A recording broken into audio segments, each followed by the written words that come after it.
ভারতের সর্ববৃহৎ পারমাণবিক বিদ্যুৎ কেন্দ্র তামিলনাড়ু রাজ্যের কুন্ডনকুলম প্রকল্পকে দ্রুত পূর্ণ সক্ষমতায় নিয়ে যাওয়ার কথা বলেছে রাশিয়ার প্রেসিডেন্ট ভ্লাদিমির পুতিন। ৬টি রিয়েক্টর নিয়ে গঠিত এই মেগা প্রকল্পের মোট বিদ্যুৎ উৎপাদন ক্ষমতা হবে ৬,০০০ মেগাওয়াট।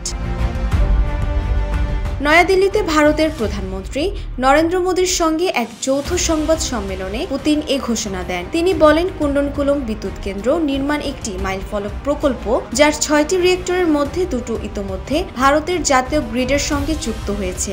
বাকি ৪টি নির্মাণ কাজও পুরোদমে চলছে। বিদ্যুৎ কেন্দ্রটি পুরোপুরি চালু হলে ভারতের দ্রুত বর্ধনশীল অর্থনীতির জ্বালানি চাহিদা পূরণে বিশাল অবদান রাখবে বলে তিনি জানান।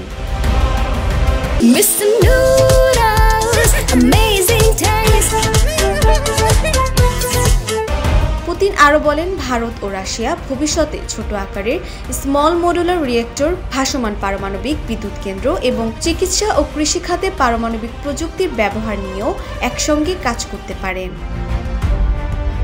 পুতিনের এই ভারত সফরে মোদি তার হাতে উপহার দেন গীতার একটি রাশিয়ান সংস্করণ, যা সকলের নজর কাড়ে। মহাভারতের যুদ্ধ শুরুর আগে অর্জুন এবং কৃষ্ণের মধ্যে যে কথোপকথন হয়েছিল তা এই গ্রন্থে লিপিবদ্ধ রয়েছে।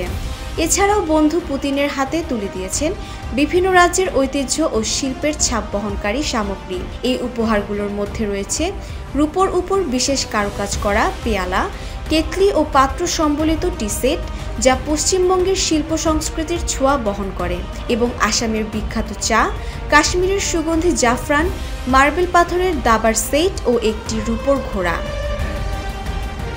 পুতিনের সফর উপলক্ষে রাষ্ট্রপতি ভবনে বিশাল নৈশভোজের আয়োজন করা হয়। সংবাদ মাধ্যম এনডিটিভি ওই নৈশভোজে থাকা খাবারের মেনুর ছবি ও খাবারের নাম প্রকাশ করেছে, যেখানে দেখা যায় পুতিনের খাবারে কোনো ধরনের মাংস রাখেনি ভারত।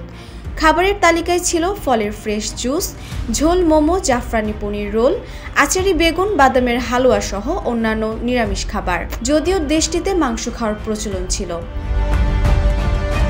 ডেস্ক রিপোর্ট, জয় জয় দিন।